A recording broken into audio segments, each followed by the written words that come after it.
High সবাইকে welcome আমার first ব্লগে আপনাদের স্বাগত জানাই। আমি আজ রবিবার ষষ্ঠীর দিন চলে এসেছি আমার বাড়িতে।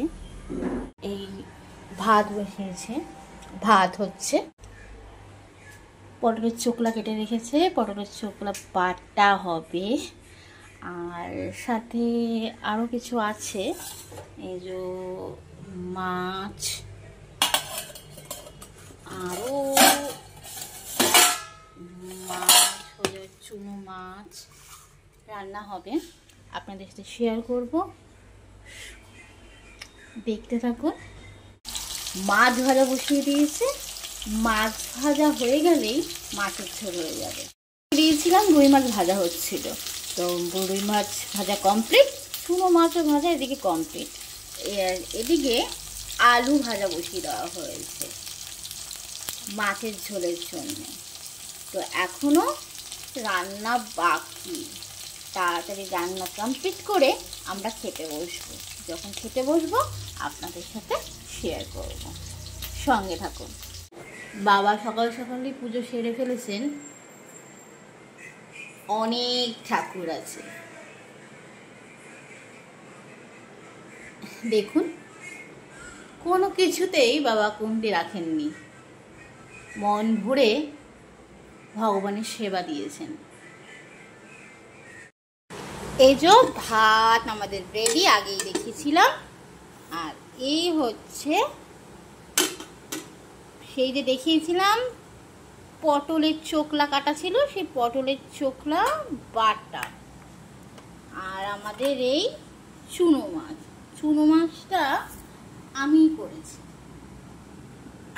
আর জানি না কেমন হয়েছে, বাট অনেকদিন পর করা হয়েছে। আর এইদিকে এই মাছের ঝোল, আজকের মেনুতে ভাত, চুনো মাছের ঝাল, রুই মাছের ঝোল আর পটল চোকলা বাটা। পাশের বাড়ির কাকিমা এই মোচাটা এইমাত্র দিয়ে গেলেন, পুরো একদম ফ্রেশ মোচা। মা বলল আজ করবে না, কাল করবে, কালকে আপনাদের সাথে রেসিপিটা শেয়ার করব। এই এত রান্নার মধ্যে আমি এই পটল চোকলা বাটা দিয়ে ভাত খাব। আসলে আমি মাছ মাংস কোনোটাই খাই না 2020 সাল থেকে। আমার কাছে এই থরি বটি নিরামিষ পদই খুব প্রিয়। আজকে ষষ্ঠীর দিনে সাদামাটা মা রান্না করেছেন, কোনো কিছু বেশি করেননি।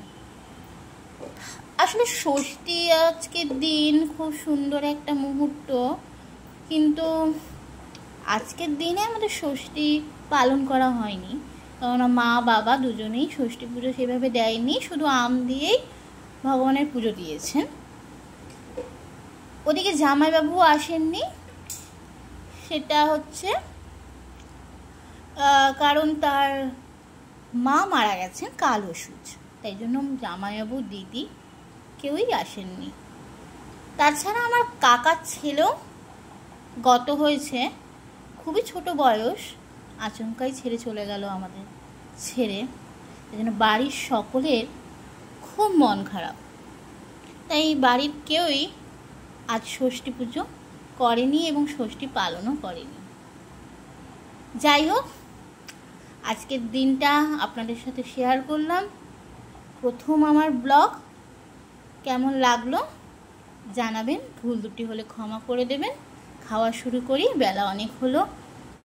বাড়ির এই জানলার কোণটা আমার খুব প্রিয়। খাওয়া দাওয়ার পর একটা আম নিয়ে চলে এসেছি, আমটা অনেকটা শুকিয়ে গেছে, নষ্ট তো করা যাবে না, তাই আজকেই খেয়ে ফেলব। আমার এই ফার্স্ট ব্লগ আপনাদের কেমন লাগলো জানাবেন। ভালো লাগলে শেয়ার, কমেন্টস, লাইক, সাবস্ক্রাইব করতে ভুলবেন না। আবার দেখা হবে নেক্সট ব্লগে। ভালো থাকবেন, এবার আমটা খেয়ে নিই। টাটা।